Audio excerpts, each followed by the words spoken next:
Hey, Marbleheads, Vinny here. This, believe it or not, is week 9 and 10. You're going to see me look a lot at the whiteboard because I've got a lot of stuff to cover for the last 2 weeks. But this is 1 October 2021, and I want to welcome you to Living for All the Marbles. Boy, this last couple weeks, a mastermind, a summit, remember that distraction opportunity thing I was telling you about? Well, did a lot of work on that, and I think, we're to the answer. So we got to follow up on that, and also being on the road and more. So I'm Vinny, and I'm on a journey of inspiration, legacy building, and personal accountability. And if that's something that interests you, then I would encourage you to, hit the like button, ring the bell, share, whatever it is that you can do to help us spread the word around. I truly would appreciate that and would love to have as many of you join me, interact, and let's do what we do here, which is live intentionally and finish strong. So first thing first, marble pull. Normally, we go with 1 week. Well, got to do 2 this time. So out of the bright future and into the well-lived past goes the marble. Like I said, busy 2 weeks. Life on Air, again, the group I belong to, to work, to balance my life, physically, mentally, emotionally, socially, spiritually, financially, and professionally. Great time with them. We actually ended up going on the road to Atlanta, Georgia, and Bridget, she came with me. It was a good time. And it was a valuable time, and I'll tell you a little bit about that in a few minutes.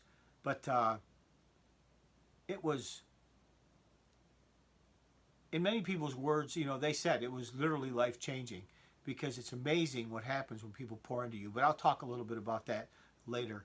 Remember I told you about I had an opportunity after I had kind of thought about, okay, I'm going to be retiring, and I wanted to do Living for All the Marbles, and there was some other things that I wanted to do. And then an opportunity came up, or maybe it was a distraction from my original vision. And so I told you that I had consulted a lot of Christian friends. The Bible says, in the multitude of counselors is safety. So I sought people who would be involved with me when I was doing that, and people who were not. And it's really interesting that for a month, just almost a month, it's been really challenging. And I've had, really good advice from people pouring into me, but it was kind of mixed because they would give me something to say that, okay, I believe that you're very well qualified. That's what I want to tell you. You're well qualified. But, even people who thought, I just got this impression from the Lord that you're well qualified, or something else, or they gave me a scripture. It was interesting that they could be used in either context. They could be used to do one or the other or both. So I thought it was really fascinating because my kind of test is that once I have a plan, once I've written it down, that if it's supposed to change, it should be very, very clear, right? So a lot of other things happened, and so I'm about to make the decision, and I'm not going to share what it is yet because the people I'm talking to haven't talked to them yet. But I want you to know that, the value of having counselors is really good, which is one of the reasons that I value a mastermind so much. So other thing, updated division based upon some things that were said at the summit. I'll talk about them a little bit later. So that's going to be coming. And the framework for the new website, I finally got it put together, and I have committed to my mastermind accountability partners that I'm going to have that thing up and running on the 26th. Now, we may not have everything up, but most of it's going to be up by the 26th. So I'm working on that, and so you can hold me to that. And then the summit. Wow, it was great. Now, when we do this, we do it like this. We take 3 days where our mastermind, which is, somewhere around 28, 30 people, somewhere around there, we get together for 3 days, and everybody gets their 45 minutes, right? And everybody in that room is focused on you for 45 minutes. So when I got my 45 minutes, I laid out my situation with the challenge that I'm facing with the opportunity or distraction, as well as some other things in my life, and then they take the time to drill in, to ask the questions. We trust each other enough that we know that, we're not going to share stuff outside the room, and that we can lay our souls bare before these people, lay our hearts bare, and let them really drill in. And they do. It's amazing how much really pure energy and focus people put into it. It's really phenomenal. So it was really good stuff. And there was a couple of just like really good things that came out of it. One thing was, when you're struggling to figure out, especially if you run a business, it could be in your life in general, but in running a business, maybe it's going to be doing your lawn, or maybe it's going to be weeding, or maybe it's going to be, doing your own accounting or something. Whatever it is, one of the guys, asked a question during the session. He says, if you're doing all that, he says, what $10 an hour job are you doing that's more important than your family? Think about that. Think about that.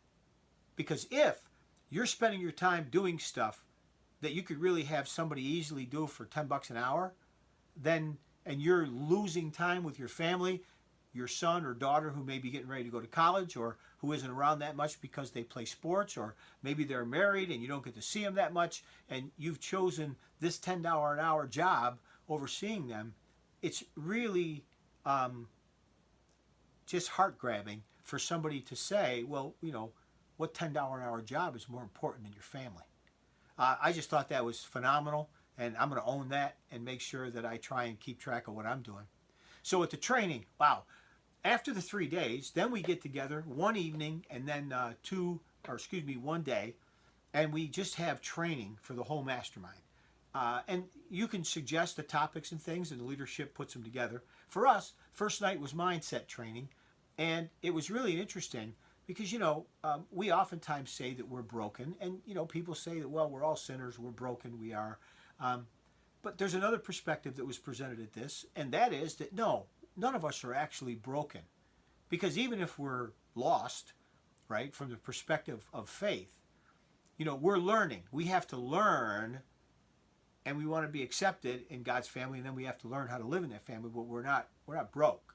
We are the creation that we were made to be, right? So the idea here is that, he said, take a different look. You're not fixing broken people.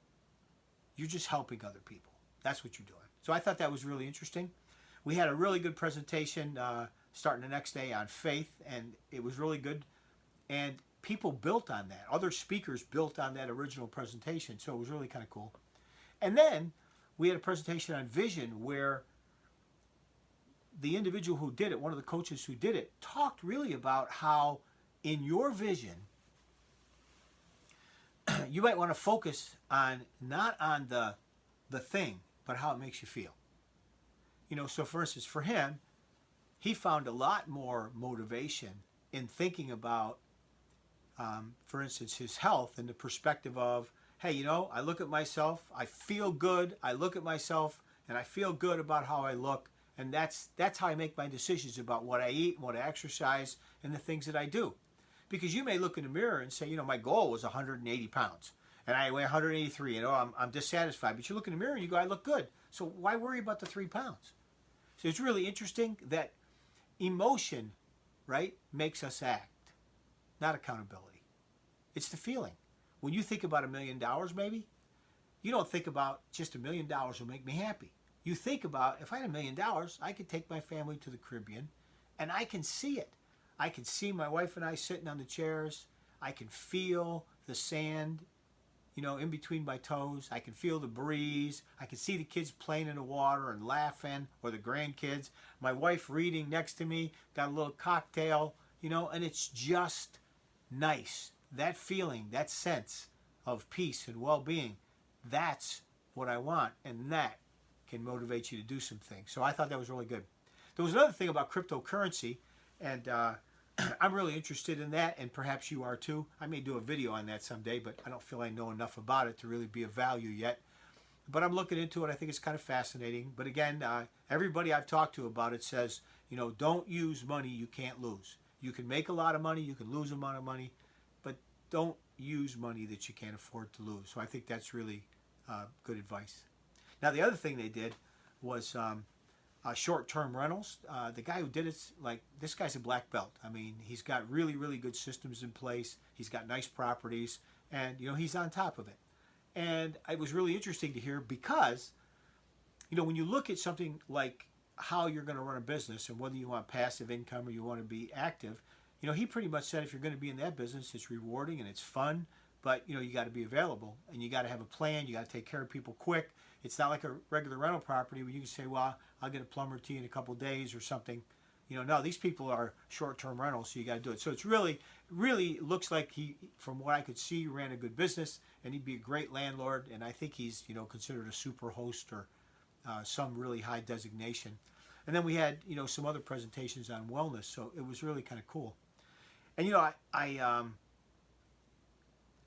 I talked about the value of the mastermind, and so I want to hit on that a little bit more from the sense of some of the blessings I got this week. Because what I did was I took a marble like this and a stand like this that I just bought on Amazon, a bunch of them, and I put it in here, and then I put it in front of every couple or individual that was at the mastermind. And before the end of the day, I had someone come up to me and say, I want you to know that, when you gave me that marble, gave us all that marble, and you told us this is to remind you every day, live for all the marbles. Remember our logo. Marbles a week. Once it's gone, it's gone. So live for every one of them. And this, she said, she's an engineer. She said, I'm going to put this on my desk to remind me every day to live intentionally and finish strong.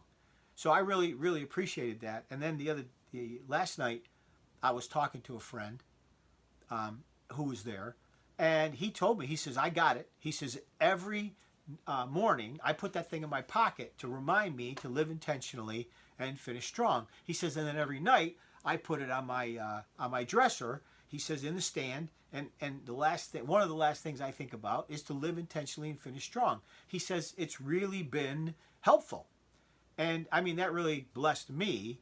But it may also make me feel bad because I only gave one to each couple. So now I'm going to have to get them some more because everybody I think should have one because it's a great reminder. When you're thinking about how you're going to spend your day, and if you happen to reach into your pocket and you feel your marble, it reminds you, live intentionally. Do the things that are important, right? First.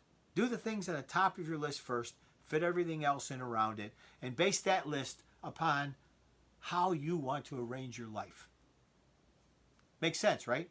Okay, cool. So now another thing is we have a big life change coming up.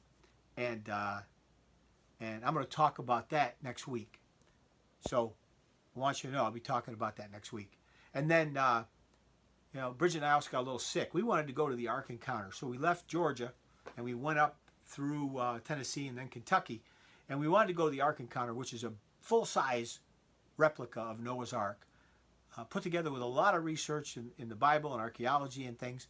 And it's supposed to be just phenomenal from the people who've told me about it. Unfortunately, we got ill and we ended up spending our time in a hotel room recovering. But thank God it wasn't a long thing. It was really a sinus infection, not COVID or anything. But it was very annoying. But now I've got medication, everything's good. So I want you to know, everybody, really, you being here is a big deal to me. I appreciate that. Appreciate you giving me some of your time. I know this is a little bit long today, but I want to remind you to live intentionally and finish strong. God bless. I'll see you next week.